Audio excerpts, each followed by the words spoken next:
Good evening and welcome to Friday Night with Byline Times with me, Hardeep Matharu. And with me, Peter Jukes. And for the next hour, we'll be bringing you what the papers don't usually say. And what the TV doesn't always want to tell you. Coming up tonight, is this finally the beginning of the end of Boris Johnson? We'll be dissecting another momentous week for our Prime Minister, the first holder of the office to be given a sanction by the police, who is now under investigation from Parliament's Privileges Committee about whether he deliberately misled Parliament. Well, what next? Peter and I will be looking at whether Boris Johnson has finally run out of road. I couldn't help noticing that Hardeep said Crime Minister. I think you meant Prime Minister, Hardeep. Anyway, as one door closes for him, unfortunately, another door opens for Rupert Murdoch. Yes, the empire strikes back. Next week sees the launch of Talk TV, his Fox-like talk show TV channel, which features none other than Piers Morgan, an old associate of his CEO, Rebecca Brooks. So, is this a marriage made in hell? I'll be talking to Brian Cathcart, what this means for the future of British journalism.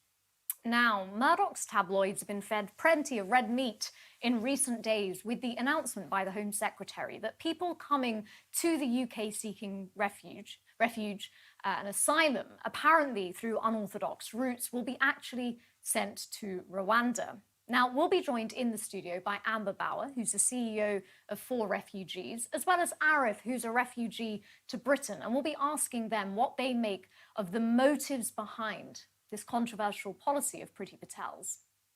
And in this week of dire news in many ways, some good news. Now, Arif is a member of the Refugee Choir, which will be appearing next weekend at Byline Festival. And as well as talking to him, we'll be talking to Becky Dell, the musical supervisor of the Refugee Choir. And after that, we have an exclusive announcement. Now, we all know that Elon Musk has tried to buy Twitter. We will be joined in the studio by Sue Hennessy of We Are 8, who's launching a consortium with her own bid to take over Twitter, or take 10% of shares anyway. And we'll be talking to her in more detail about whether social media can really be used for good. Now, we can't do any of this except for your help. You fund us, you promote us, and you pay attention, hopefully, and participate in our causes and our desire for better media. And there's 3 ways you can do that now. One is on YouTube. If you're watching on YouTube, there's a little button at the top right-hand corner. Press that, and you can support us, and you get these benefits. Hold back on those benefits for a moment. That's the first way. The second way is by going to patreon.com, patreon.com/Byline TV, and you can join various of our tiered memberships there and get these exclusive benefits. And now, better than the other 2, though, we'll keep them working, is our brand new Byline TV Plus format. You'll find that on byline.tv, brilliantly built by George and Kaylin. And there you get access to these additional benefits, which are, Hardeep, Yes, there are benefits, including exclusive access to unique content, including documentaries, one on disinformation currently. You can also talk to our producers, Kaylin and George, about how they bring Byline TV to life. And you get to join our After Dark Q&A, which takes place every week after this live show ends. So this week, Peter and myself will be joined by Sue, and you can ask us anything you'd like to. So yes, if you do join up right now, either on YouTube, Patreon, or as we would prefer, Byline TV Plus, you can put all of your questions to us later on. Now, it is Sue Hennessy, of course, not Sue Hennessy. And the other sort of reason why we're slightly late is, and I got the name wrong, is a slight technical problem with getting Peter Oborne down the line. His browser won't support our software. So he won't be, unfortunately, joining us here now to discuss Boris Johnson's latest escapades and potential demise. Hardeep and I will be talking about that. He will be, along with Sue Hennessy and all the other people you can see on the Byline Festival program. He'll be at Byline Festival this time next week, and we can catch up with him then. But first, before we do that, let's go to our front page, Hardeep. Now, this is our new headline, which is, it's like another dark headline, and that is... Chronically corrupted. So, let's take us through. This is what we're going to talk to Peter Oborne about, but we've been covering this in some detail. And this extraordinary moment in British politics, first time ever, a Prime Minister has received a police, effectively a caution, a fine. We know this is one fine he's had. There are likely to be 3 others.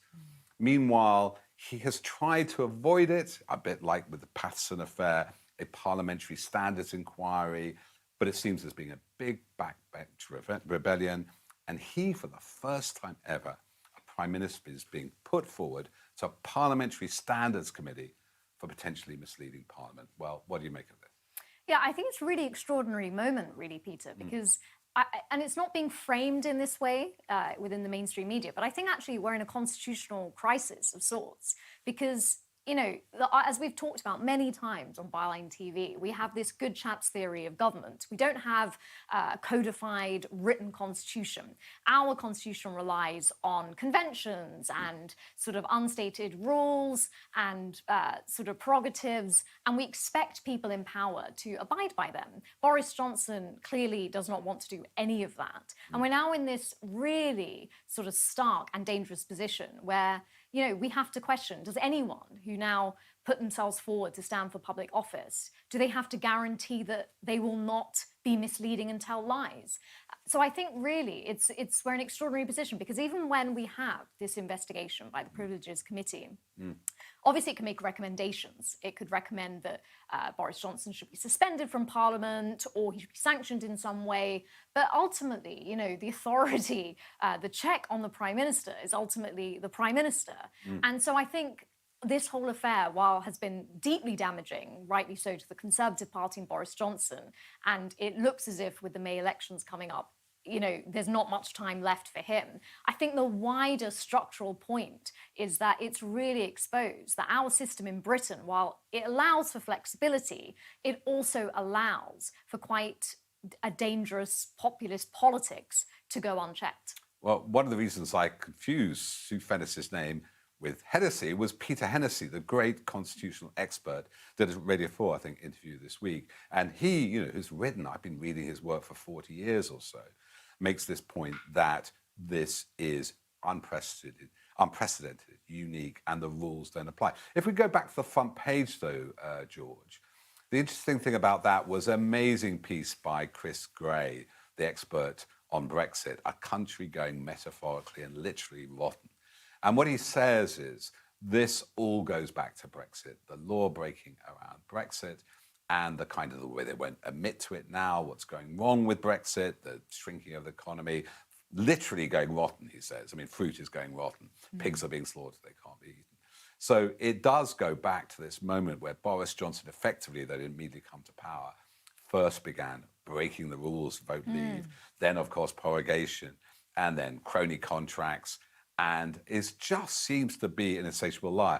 And I just saw that George flicked up a brilliant piece by Otto English, who has been writing about, you know, about Adam Bienkhoff, as our political editor, has been writing about Boris Johnson for a decade or more. And poor old Otto has had to write for him for 5 years. And he's saying he cannot bear to write another piece about him. And I must say, I'm just on that feeling, I mean, it's an extraordinary phenomenon, Boris Johnson. You know, all the signs of all his wrongdoing, his lying, his actual lack of imagination and talent were always there to people who are looking. And I think the country is cottoning on. But I am so bored of him, aren't you? Yeah, I mean, the point I would make is that it's not just about him. And this is what the other point Chris that Gray. our writers, particularly Chris Gray, are making so brilliantly. That actually, yes, there's that saying that the fish rots from the head down. But here we need to look at the water that we're swimming in and how that water has been influenced, not just by Boris Johnson, but, you know, the whole sort of hard Brexiteer, vote leave gang around him, and how that's seeping out and supported by the media. And so actually the political environment that we have today in Britain is extremely different from even 5 years ago, 10 years ago. And that's not going to be so easy to shift. Something else I think is really interesting is, you know, what about opposition parties? Where do they go from here? There's the immediate crisis of Partygate and holding Johnson to account. And of course, Keir Starmer, the Labour Party have called for his resignation. But I think what's really interesting is looking at and as we've explored before, and indeed we do in this month's print edition, is where does Britain go from here? What's the alternative vision? And when Boris Johnson at Prime Minister's Questions says to Keir Starmer, well, they've got no ideas, I think what's interesting is there's a sliver of truth of what is the vision that Labour and the Liberal Democrats and the opposition parties have for Britain going forward. That's not just Britain has a corrupt Prime Minister, which I think is fair to say. That's a very good point. I think one of the things we're always talking about, and we both agree on, and Peter Oborne, had he been here, would have agreed on, is the role in the media in creating this toxic environment in which prime ministers can thrive, or if they're not liked, be ousted.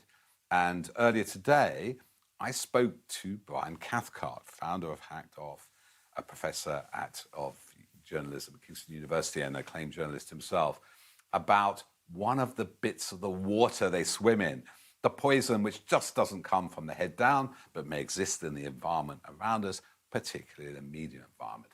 And we talked about the long-awaited, long-anticipated, exciting moment next week when the ever-silenced, the poor man who can never find a platform, Piers Morgan, will be finally let free and allowed to talk to the public.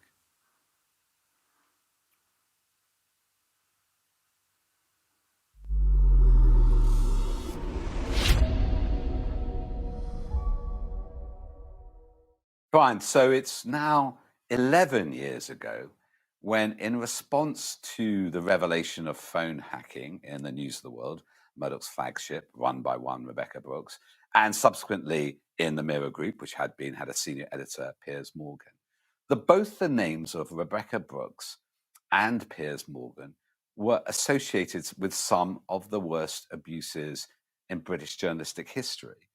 And now they're back together and they've got an international talk TV station launching. I mean, in terms of what's happened the last 11 years, what do you make of this? So, I mean, the first thing is that it gives the lie to the whole idea that, phone hacking and the dark arts and what happened with the Daniel Morgan case is just ancient history. It's not relevant anymore. Yes, it is relevant because some of the people involved, and not just the two people we're talking about now, are still around and they're still holding very important positions.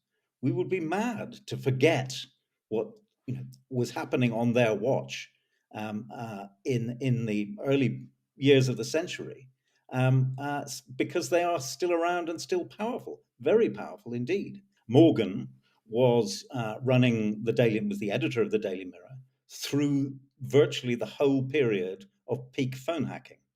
And like her, he denies having been involved.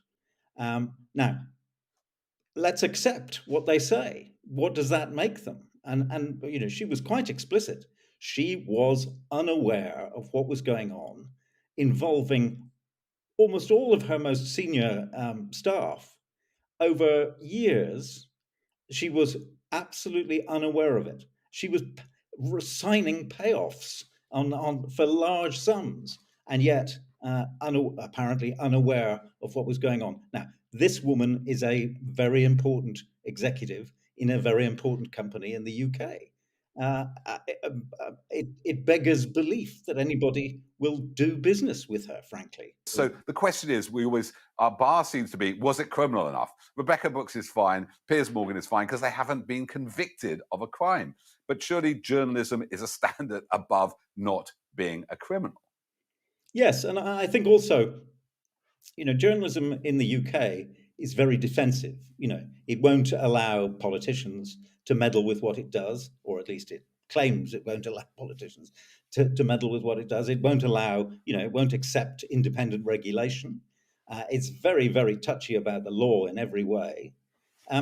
If it won't accept any kind of external accountability, there should at least be some internal accountability. And that's, as I say, that's where Morgan fails. He knows that phone hacking is happening in his industry. He knows, people are suffering as a consequence of this, and yet he does nothing. He doesn't hold the industry accountable. He lets it off. It's worth pausing to say that what Rebekah Brooks was told about early on, like she was told about hacking early on, what she was told about was that one of her senior staff had been assisting corrupt police officers in intimidating a police officer and his family, a police officer who was leading an investigation into police corruption. Now, how low can you sink? This was, and it was a campaign of intimidation. And, the News of the World people were turning up, News of the World vans were turning up at the scene. This is just utterly disgraceful. It's disgusting. She promotes the executive in charge of the Yeah. surveillance to a more senior editorial role. But just by looking forward now, given this history, a buried history and understandable reasons, that I'm just wondering about the levels of factuality we can expect from its build as a talk show, as a kind of an upmarket, more efficient maybe GB News.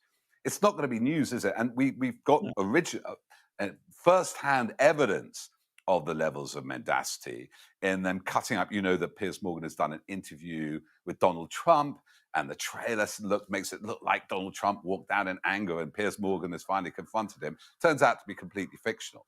Going back to the Iraq War, where Piers Morgan published a front page which apparently showed troops abusing Iraqi prisoners, turned out to be completely fake. So it's one problem here, as you see, particularly in the press. It's now coming TV, which is opinion, fact-free, baseless, hot air and argument, and the underlying facts themselves are not established. Absolutely. I think Morgan, and that's why he's been hired, is the personification of clickbait. He is the person who makes, who will say anything to get attention. He is the journalist who made himself into a celebrity because he'd studied celebrities and he labored over it. He is somebody who, sees every raw spot and pokes his finger into it. It's true that he did some good work on television on, exposing problems in the COVID response. I'm sorry about this, but I find it quite hard to believe that he wasn't doing that because simply he's a contrarian. He wanted to do something other people weren't doing, and looked across the press, the media. Nobody else was really getting to grips with this, apart from Byline Times, for example.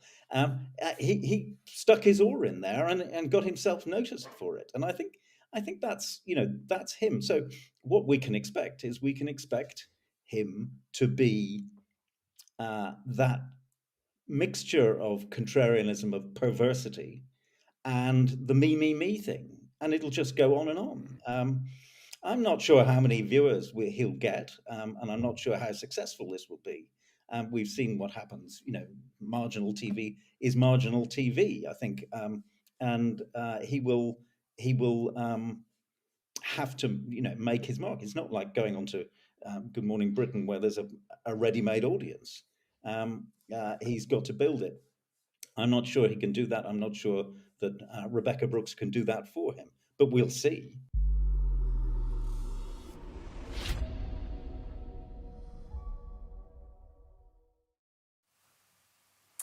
Priti Patel's new policy of sending people who arrive in the UK seeking asylum by apparently unauthorised routes to Rwanda has been widely condemned by experts and campaigners. Now, she is justifying the move by saying that it's needed to deter people smugglers and save lives. But is this really the case? We're now joined by Amber Bauer, who's CEO of For Refugees. What do you make of this, Amber? I mean, is this purely this deterrent justification that's been given isn't really backed by evidence? Is it purely just red meat for the tabloids, another memorable hardline policy to people coming into this country? It certainly appears that way from not just the announcement this week, but also the timing of it. Nobody can help but notice what was happening just 1 day, 2 days before this big announcement was made, and what was taking the headlines. And indeed, you were just talking about it before this slot. So what Priti Patel has proposed is that people would be, when on arrival in the UK, they'd be sent to Rwanda for processing. Now, she's not proposing that everybody goes to Rwanda. She is proposing that single men, young men who arrive here would be the ones who are sent to Rwanda. Now, this is just... You know, at what point in our world did we decide that single men or young men weren't people that we wanted to have futures or wanted to have careers or wanted to have hope for their future? Indeed, I see a lot of people in this country thinking now about the young men, about the mental health of young men, considering what's happening to them and doing everything that they can to make sure that they're looked after and cared for by communities and by society. Why do we think young men from other countries don't need the same? And indeed, in terms of when we're looking at the reasons why people make really dangerous journeys to escape their situations, I mean, is this notion of deterrence, that people will not want to come to the UK because they think they might end up Rwanda, is that even going to be factored into people who are in very difficult situations and are having to leave in unideal circumstances? I think that the people who are here already are very scared by the Rwanda proposition. They certainly don't want to go to Rwanda. They don't want to be amongst the team. They have had incredibly dangerous journeys. They've spent a long time getting here with a hope and a dream. That might be because they have family here, might be because they speak English. It might be that they tried other countries along the way and it wasn't for them and they carried on going. But they certainly haven't been through all of that so that they can go to a Central African nation. They would have gone there directly had that been their end game. And I can see certainly that if people are sent to Rwanda, that it won't be long before they start escaping from the country and potentially starting their journeys again. Probably to find a different European nation, maybe somewhere else to go if they really feel that the UK isn't accepting anyone anymore. And this has been tried by other countries. I mean, Australia has done this, and not only the efficacy of these schemes have been questioned, but also many human rights concerns have been raised enormous. and abuses. Yes, absolutely. And I've actually hosted refugees in my home for the last 6 years. And I know from meeting these young people that every single story is different. Even if they came from the same country, every single time somebody has left home, their reasons for leaving home, their reasons for their journey, their reasons for ending up in the UK, they're all different. And we can't categorise people and just talk about them as millions of people, or it's not even millions of people, it's about 10,000 people who make it to the UK and who want to claim asylum here, which is their rights under the UN Convention. We can't just simply then send them to a different nation and say we outsource it. And in terms of your work, what's the difference between...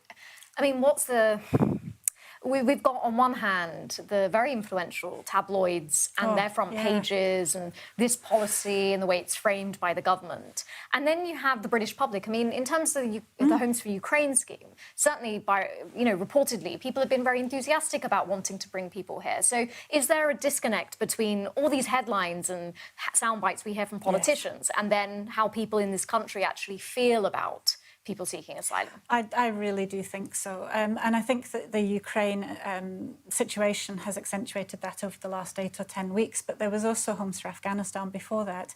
And people step forward, ordinary everyday people step forward and want to help someone in need. I think it's a core human reaction. And there's just a small number, a minority of very loud people who give the impression that the nation doesn't want this, and that's backed by tabloids, backed by the government. But actually, everyday people, ordinary everyday people like myself, will open our doors. And the guys that have lived with me over the last few years have really brought more to my life and my husband's life than we could ever give to them, I think. And they're all now, sort of working, excelling in universities and colleges, and really, starting to deliver something back to the country as well, if that's what people are concerned about. Amber, that is music to my ears in more ways than one. I often say the grandson of a refugee from the genocide in Armenia, and a lot of the people I know wouldn't be here, including somebody who's coming to the Byline Festival, and that's Lord Alf Dubs. Lord Dubs was a refugee from Nazi Germany. He was part of the Kinder transport, and he will be introducing our next, the Refugee Choir. We'll talk in a moment the musical director and one of the performers, a refugee himself, Arif. But before we do that, let's have a short clip of the Refugee Choir. They'll be coming to the Byline Festival, introduced by Alf Dubs. and we'll be joined by them after this clip.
Delighted to be joined by the musical director of the Refugee Choir, that's Becky Dale, and Arif, who's a performer there. Welcome to you both. We'll be seeing you live. I hope you're going to be there next weekend.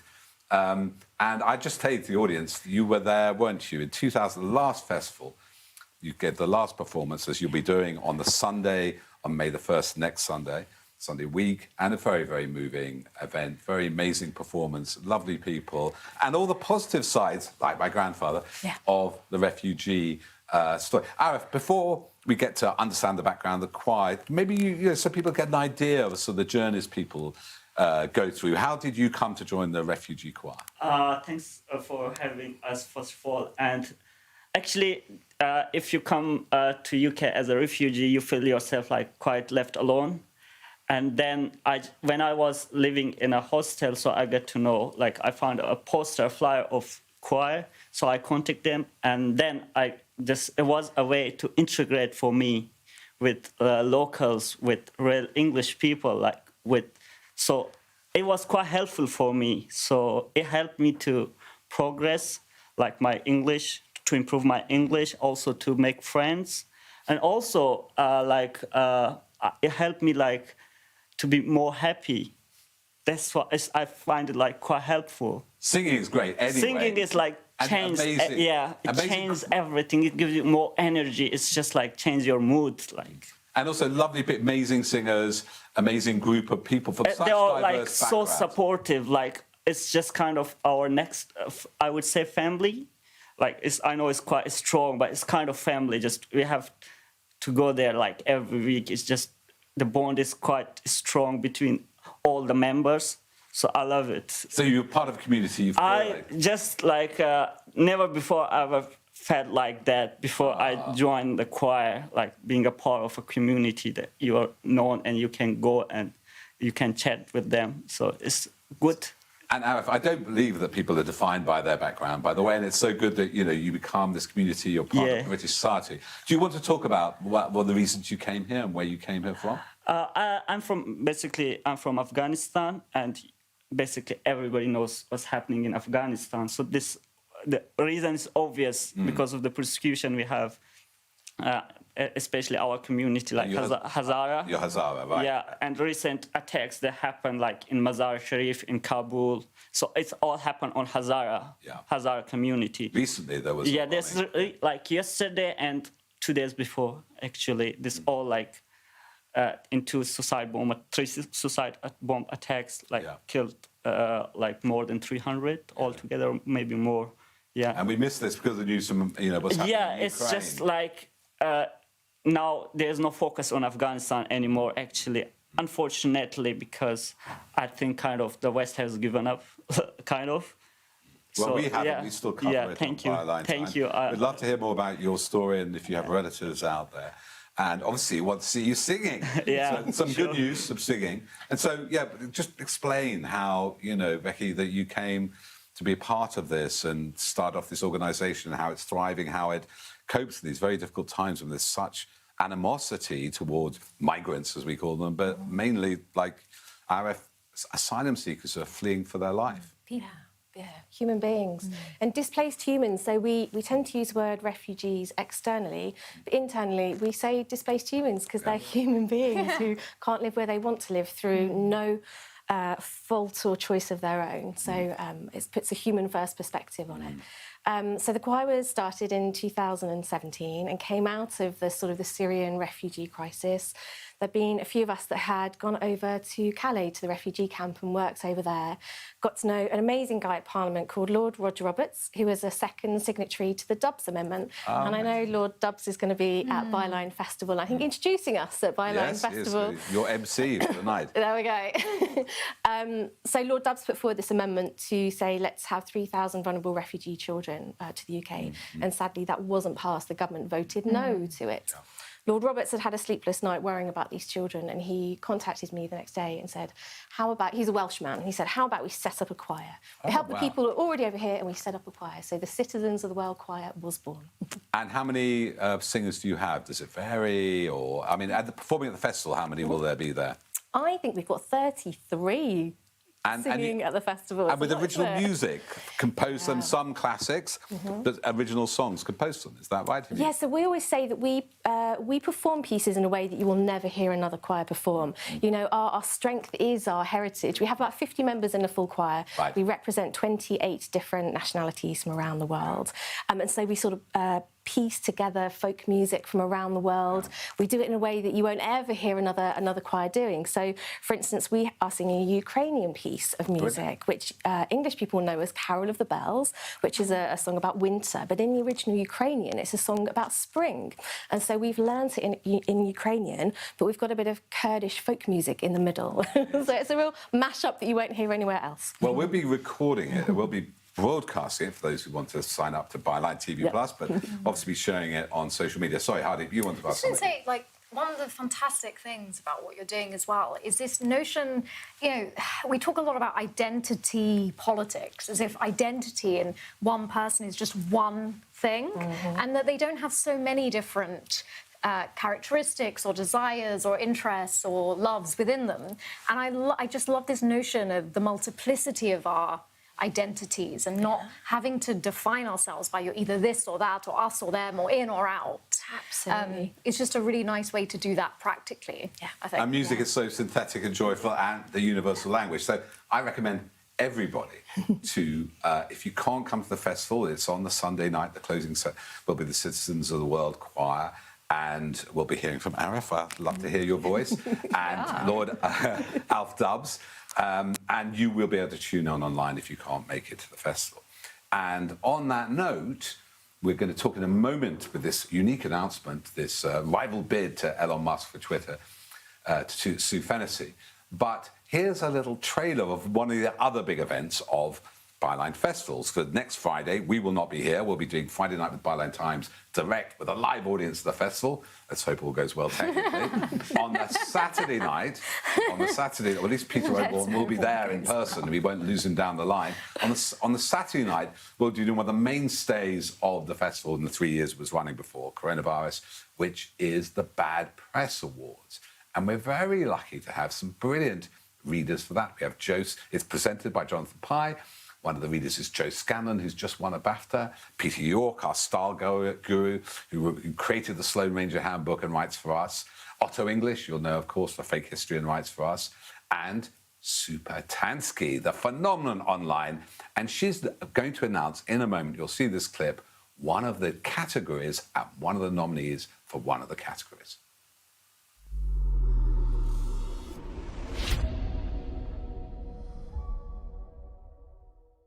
Hello, Super Tansky here. I'm very proud to be announcing a nominee for the Byline Festival Bad Press Awards. The award category is the Randy Newman Medal for the biggest self-pity party. This award is given to the hack, most incapable of realising that they've brought it all on themselves. And I'm very proud to announce the nominee is Piers Morgan. That's right, the man that once described wokeism as a form of fascism. To be fair on Piers, the real problem is wokeism, societal injustice, institutional racism. flagrant inequality. All of that pales into comparison to a rich, white, powerful man being held accountable for the consequences of his behaviour. The issue isn't that social injustice exists, it's the fact that people talk about it and try to change it. And people like Piers are just victims that are painfully and needlessly cancelled. Piers Morgan's career has been destroyed, hasn't it? Evident in the fact that he's been given a show on Fox Nation, one of the biggest platforms in America, and a presenting role on Talk TV. Silenced, you know? No one thinks about how hard it is for a rich, connected man who consistently undermines the experiences of other people. Privilege failing upwards. That's the real injustice, isn't it, Piers? I'm sure you'll join me in wishing Piers Morgan the best of luck in this category. I don't know about you, but I think he'd be a very worthy winner. Sadly, he won't be able to attend the awards ceremony because he'll be sticking pins into his voodoo doll of Meghan Markle and all the other people that have crossed him and really held him back from raking it in one of his many presenting roles. Good luck, Piers.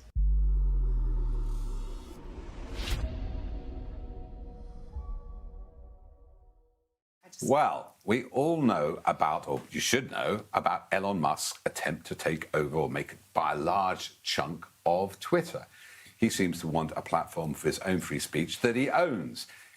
Elon Musk has had some very interesting interactions on Twitter, including calling somebody completely unfounded a paedophile, and seems to hate the war on woke. But there's some very good threads about here's the old technical era, where free speech is something about being allowed to say whatever you like and not being told off about it.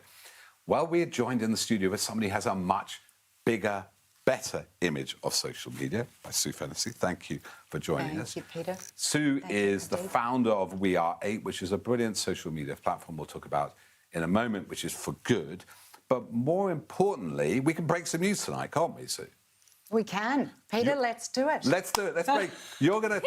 It's a rival bid for Twitter. Explain more to our audience. Look, I think we're in a climate crisis. Happy Earth Day, by the way, to you both. Yeah. And by November, there's going to be 8 billion people on our beautiful, precious planet.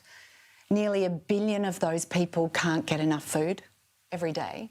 You know, 1.7 billion people can't get enough shelter. And yet last year, Facebook alone made over $100 billion in ad revenue. During COVID, they made $204 billion in ad revenue. And yet, you know, people are in crisis. So we're in an economic and climate crisis. And we think of these big companies as, well, they are media companies. They're the biggest media companies on the planet. But as a social platform, they have a much bigger role as democratic frameworks for the world and for people. And yet people aren't feeling heard, people aren't benefiting. So our whole mission is to really give people voice, and that starts by valuing them, by putting the economic power back into their hands. Because to explain to the audience, I mean, you still haven't released your announcement, our scoop, but we'll get to that in a moment. Because We Are 8 is a great platform, because your background was in digital advertising. You worked at the top of that industry. And you've always told me the interesting thing is, like, Facebook makes about £500 out of taking our data. It's free to us, but they make...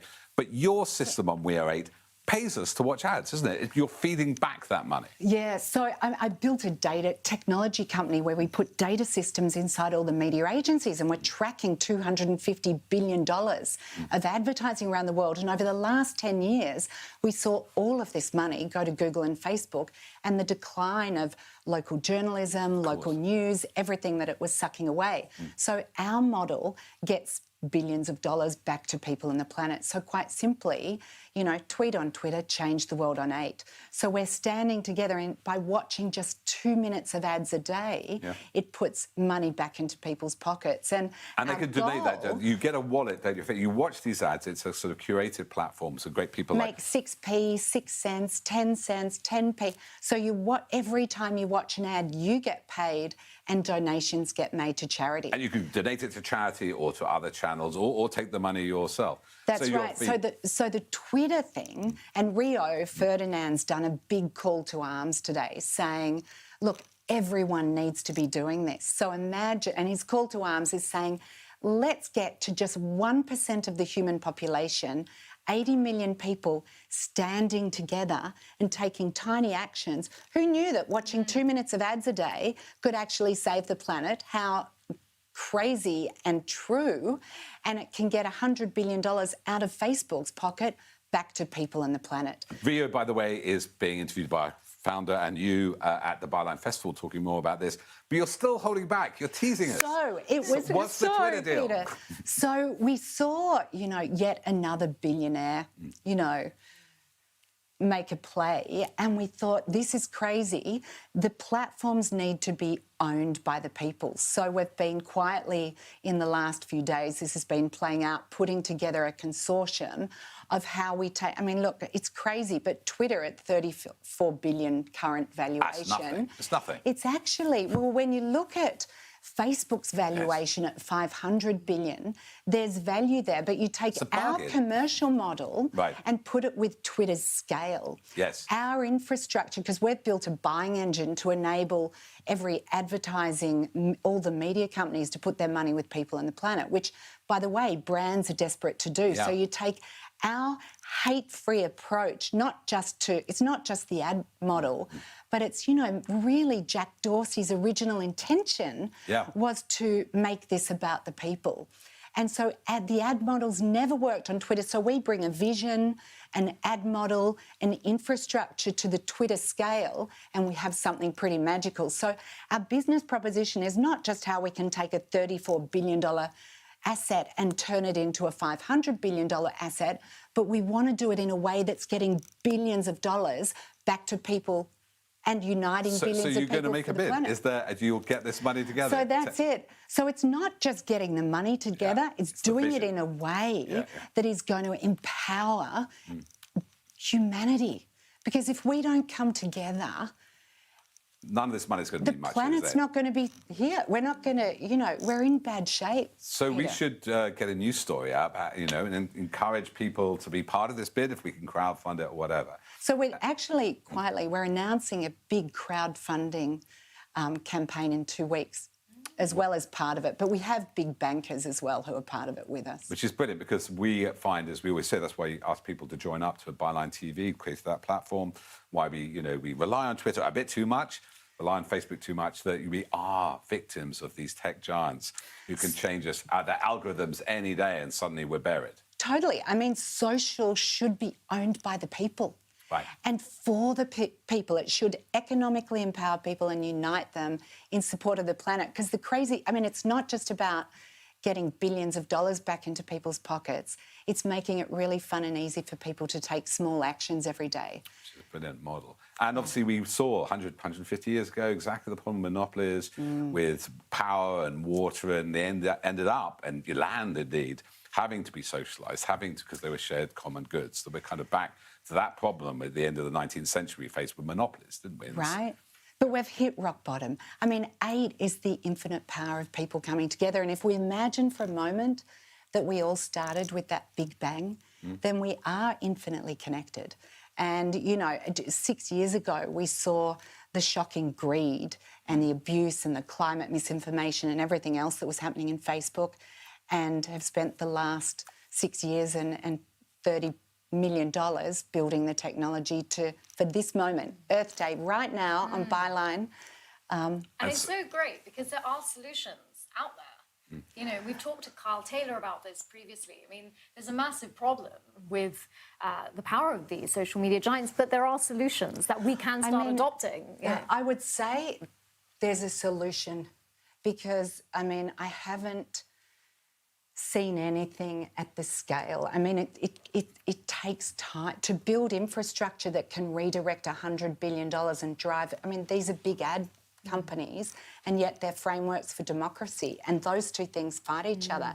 It can only be resolved when people are valued for their time and people are elevated and the money comes... It's all economics. And that's the great thing about your background, Sue. This isn't pie-in-the-sky stuff. You've been working in this sector for decades. 35 years to come to this moment with you and Hardeep right now. And very soon the moment with Rio Ferdinand at the festival. Yeah, we're thrilled to be there. So Sue will be staying with us for our Q&A, which happens in about 10 minutes' time at about, well, our clocks are wrong, so at 9 o'clock, not 8 o'clock. And you can ask her anything. She is really an expert on digital advertising, digital media, the wrongs of Facebook, the rights of Twitter, the rights and wrongs of Elon Musk, and she can just answer anything on that score. It's a fascinating zone. So do sign up. You can sign up on patreon.com/Byline TV.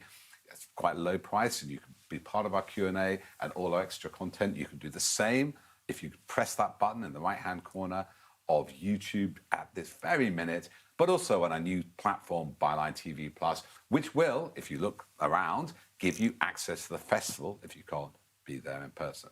And meanwhile, before we go, we'll say goodbye, but we have a closing video of about Earth Day and the role of We Are 8. Until then, till next week, it's goodbye from me. Yeah, the next time we see you, we'll be live from Byline Festival. And as Peter says, let's hope all goes well, but we're really excited to be coming to you and taking the show on the road for the first time. It won't be, next week's show from the festival won't be at our usual time. It will be earlier, I'm being told, and I'm sure we'll get you more clarity during the week. No, I think the show. Earlier. I think the show will start. The normal show starts around 7, and then we have a large Q&A, which is myself and a long conversation with Carol Cadwallader about her amazing journeys at the front line of the information war. So hopefully, all being well, we'll see you next week. For those who are watching, but the rest of you, we'll see you in about 7 or 8 minutes for After Dark section. Thank you very much. Bye-bye.